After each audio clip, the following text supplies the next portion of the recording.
Hi everyone, today we're going to look at how to rearrange a formula. We'll do it with the flowchart method that we explored earlier on in this unit, as well as with the algebra method, which is a little bit more of a traditional way to rearrange a formula. So we're going to use a flowchart to rearrange the formula for the area of a triangle, and we're going to rearrange it to isolate h. So we'll begin by using the h in our flowchart to signify the variable that we're trying to isolate.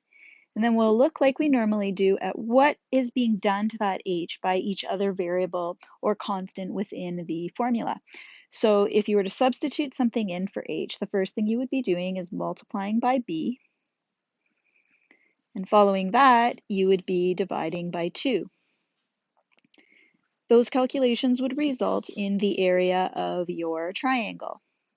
We'll carry that area result across. And then we will move up our flowchart by doing the opposite of each element. So the opposite of dividing by 2 will be to multiply by 2.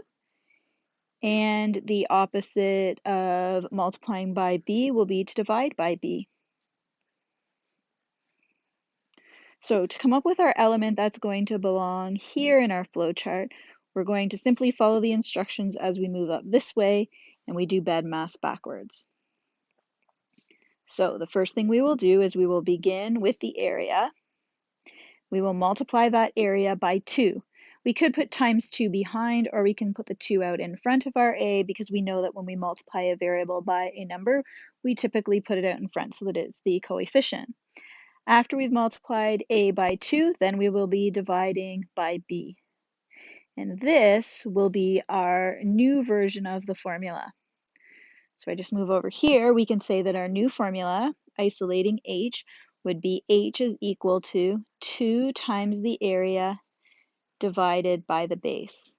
So we would use this new formula, or this new version of the formula, if we were given the area and we were given the base measurements, and we were hoping to find out what the height of the triangle would be. Now we'll do the same formula, still rearranging for h, but we'll use algebra to do so. So if we were going to solve this formula for h, we're going to do the same kind of process, only when we do it with algebra, our steps will just look a little bit different in terms of the way that we will write it out.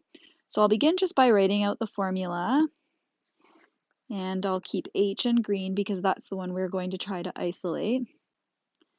And then we'll look at what are we going to need to do to get h by itself.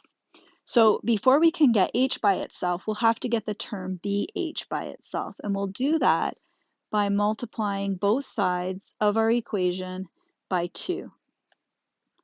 We're going to do that because it will allow us to cross-cancel these 2's and leave us with simply 2a on the left side and bh on the right side.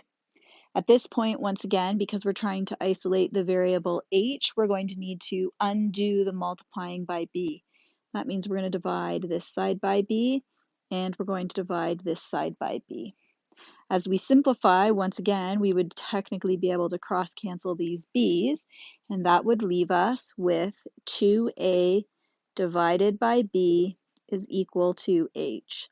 So once again, our rearranged version of this formula would be h is equal to 2a divided by b. We have our formula rearranged so that if we were given the area and the base, we could find the height of the triangle. Now we'll use the flowchart a second time, this time to rearrange the formula for the interior sum of the angles inside a polygon. The formula is the sum is equal to 180 degrees multiplied by n minus 2. And let's imagine that we're going to rearrange that to isolate for n. So in our flowchart, we will place n at the top, and then we'll look at, well, what's immediately happening to the n? Well, the n would be subtracted by 2 according to what's inside those brackets, which would have to occur first. After it's been subtracted by 2, then it's going to be multiplied by 180. The result of that is going to be s for the sum of the interior angles inside that polygon. We'll carry the s over do the opposite to each one of the elements along the left-hand side. So the opposite of multiplying by 180 will, of course, be to divide by 180. And the opposite or inverse of subtracting 2 will be to add 2. So in looking for our element at the top of our flowchart, we will follow the directions given to us as we work our way up. So we will start with the sum. We will divide that by 180 degrees. To that, we will add 2. And that will be the number of sides that the polygon with a given sum has. So our formula rearranged would look like n equals s divided by 180 plus 2.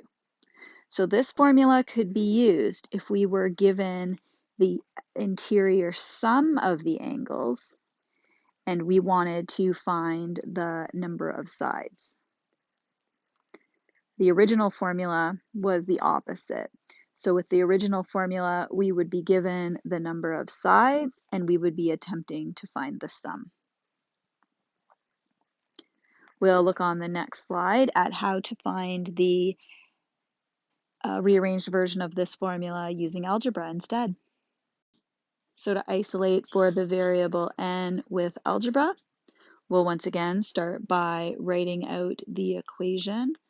The sum is equal to 180 degrees, n minus 2, and I'll keep that n in green just to show that it's the thing that I'm trying to isolate. You might find this helpful as you're practicing these types of examples as well, that if you highlight or use a different color to indicate the variable that you're solving for, it makes it a little bit easier to figure out how to get it off to the side by itself. So if we look at this version of the formula, to get the n minus 2, what's inside this brackets alone, we're going to need to divide both sides by 180.